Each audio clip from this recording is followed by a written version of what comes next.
soddon sano kadib markii ay dowladda federaalka Soomaaliya keentay ciidamo ilaaliya xuduudda dalka uu la leeyahay wadamada dariska ah sida Itoobiya iyo Kenya ayaa waxa ciidamada taageero buuxda u muujiyay dhammaan shacabka Soomaaliyeed iyagoo maalin walba ugu deeqayay xoolo nool iyo raashin marka laga soo tago shacabka ku dhaqan dalka gudihiisa jaaliyada beesha sade ee ku dhaqan dalka Mareykanka gaar ahaan gobolka Ohio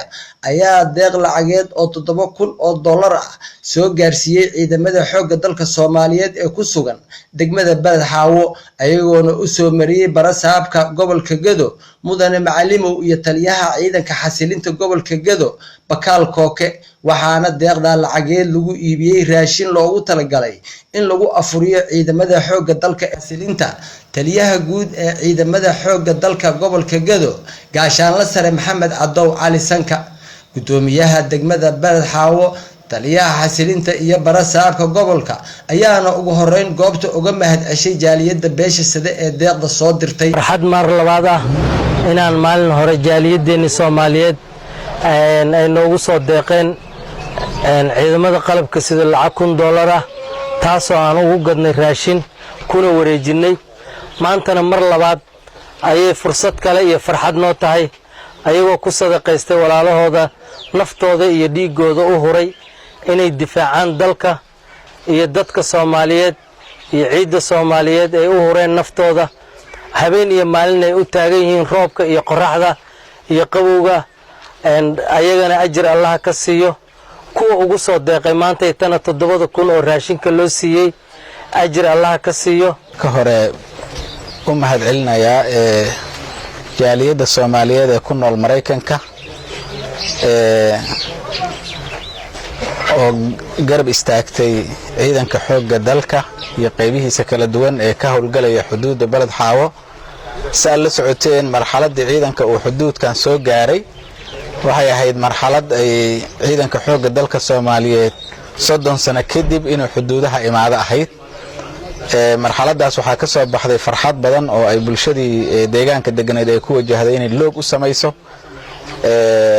sidaas si lamid ah jaaliyada Mareykankuna waxay codsadeen inay ciidankii loog u sameeyaan maadaama Ramadaan la galay waxa haddana loo bedelay in ay ka dhigaan timirtii iyo raashinkii kala duwanaa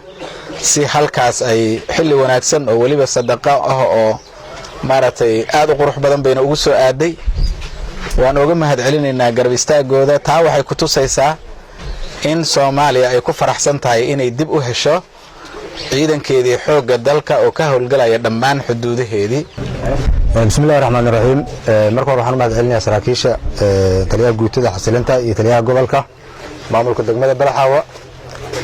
saraakiisha ciidanka dhammaan iyo ciidanka xoogga dalka Soomaaliyeedba mahad celin kadib sidaad aragtaanba halka waxaan soo gaarsiinay dhaqaale ay bixiyeen jaaliyada Soomaaliyeed ee qurbaha degan waa markii labaad dhaqaalaha hadda na soo gaaray wuxuu dhan yahay $7,000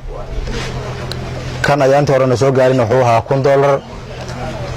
waxaan u mahad celinaynaa jaaliyada Soomaaliyeed oo labada jeerba isu xilqaantay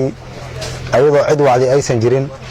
ayadoo cid raadisay aysan jirin isu xilqaantay inay iskood u garab istaagaan ciidankooda xoogga dalka Soomaaliyeed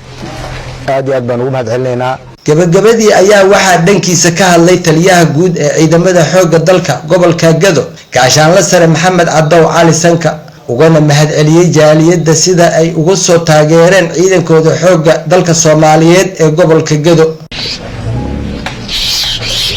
bismillaahir rahmaanir rahiim aad bay sharaf noogu tahay in markii labaad ay soo gaarto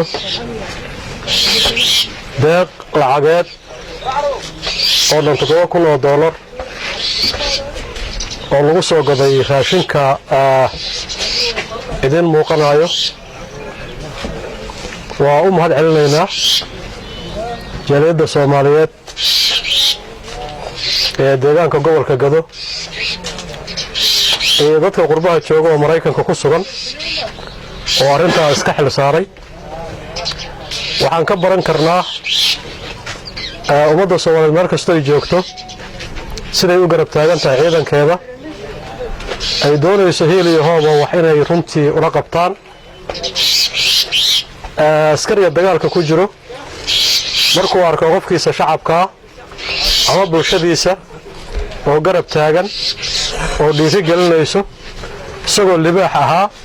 wuxuu noqonayaa halkii qofba libaaxyo badan buu noqonayaa marka taa macnaheedu waa dhiiri gelinta way